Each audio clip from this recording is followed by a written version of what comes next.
महात्मा गांधी ने 1942 में अपनी पत्रिका हरिजन में पहली बार ग्राम स्वराज का जिक्र किया था। गांधी मानते थे कि ग्राम स्वराज एक ऐसा प्रजातंत्र होगा जहां किसी ग्रामवासी को अपनी जरूरतों के लिए पड़ोसी पर भी निर्भर न होना पड़े। लेकिन बरसों बाद भी भारत के ग्रामवासी इस उपलब्धि को हासिल नहीं कर सके।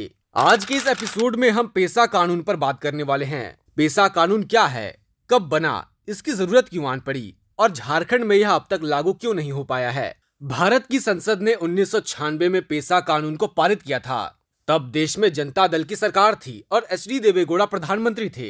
इस कानून का उद्देश्य भारत के अनुसूचित क्षेत्रों में जनजातीय आबादी यानी आदिवासियों को स्वशासन प्रदान करना और उनके पारंपरिक अधिकारों की रक्षा करना है। इस अधिनियम के तहत ग्राम सभा को विकास, प्राकृतिक संसाधनों की देखरेख और स्थानीय शासन में अधिक अधिकार दिए गए हैं। यह कानून भारतीय संविधान की 5वीं अनुसूची वाले राज्यों में लागू होना था। वर्तमान में देश में कुल 10 राज्य 5वीं अनुसूची में शामिल हैं। उत्तर भारत में हिमाचल प्रदेश, पश्चिम भारत से राजस्थान, गुजरात, महाराष्ट्र, दक्षिण भारत में आंध्र प्रदेश और तेलंगाना, मध्य भारत से छत्तीसगढ़ और मध्य प्रदेश और पूर्वी भारत से झारखंड और उड़ीसा। इन सभी राज्यों में अनुसूचित जनजातियों की बड़ी आबादी निवास करती है। झारखंड और उड़ीसा को छोड़कर अन्य सभी राज्यों में पेसा कानून लागू हो चुका है। छत्तीसगढ़ और मध्य प्रदेश पेसा कानून को लागू करने वाले सबसे नवीनतम राज्य हैं। इन दोनों राज्यों ने 2022 में इस कानून को पूरी तरह लागू किया है। अब सवाल ये है कि आखिर झारखंड में पेसा कानून लागू क्यों नहीं हो पाया। जबकि झारखंड के राजनीतिक इतिहास को देखें तो रघुबर दास को छोड़कर सभी मुख्यमंत्री आदिवासी समाज से ही आते रहे हैं। आदिवासी एक्टिविस्ट दयामणि बारला मानती हैं कि पेसा कानून लागू न होने में जितना दोष राज्य सरकार का है उतना ही दोष केंद्र सरकारों का भी है। अगर केंद्र कानून बनाने का बात करता है और केंद्र निर्देश देता है तो राज्य नहीं मानता है, ऐसा बात नहीं है। बहुत सारे कानून इसी राज्य में हैं जो केंद्र सरकार के निर्देश पर बनता है और केंद्र सरकार को अगर वहाँ से आपका ये 1996 का कानून अगर केंद्र से आता है तो केंद्र सरकार को भी उसके लिए पहल करनी चाहिए थी। लेकिन केंद्र सरकार जिसकी भी सरकारें रही, केंद्र सरकार भी राज्य सरकारों के ऊपर में शायद उस तरह का दबाव कभी भी नहीं बनाया।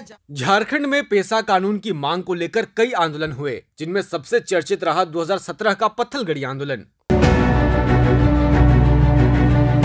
यह आंदोलन मुख्यतः खुट्टी, चाईबासा, सिमडेगा और गुमला जिलों में फैला।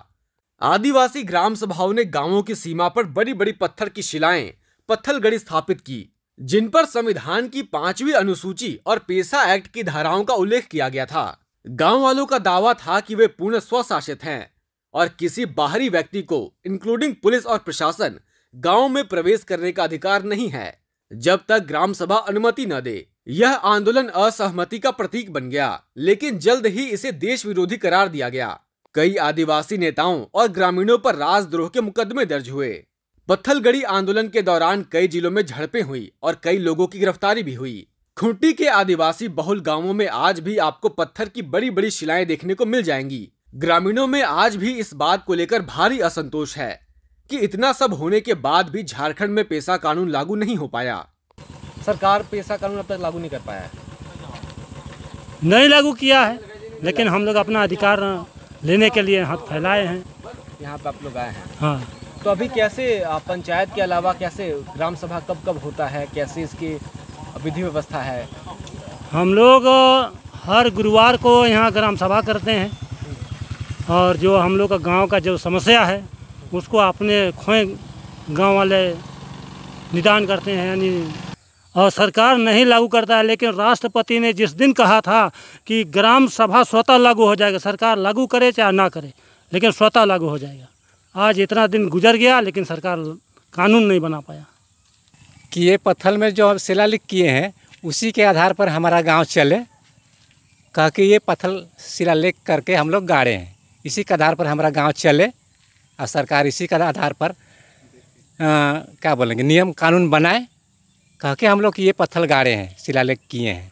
तो क्या सरकार इसको मानती है या फिर इसके सरकार को तो हालांकि ये लेख तो राष्ट्रपति के आदेश पर ही ये बना गया है, लेकिन यहाँ राज्य सरकार ये शिलालेख को महत्व नहीं दे पा रहा है। पत्थलगड़ी आंदोलन के 2 साल बाद राज्य में सत्ता परिवर्तन हुआ। भाजपा 2019 का विधानसभा चुनाव हार गई। राज्य में झामुमो की अगुवाई में इंडिया अलायंस की सरकार बनी, लेकिन पेशा कानून आज भी कागजों तक ही सिमट कर रह गया है। सरकार रोज नए दावे करती है, लेकिन वास्तविकता यही है कि 3 दशक के बाद भी झारखंड में पेशा कानून लागू नहीं हो पाया है।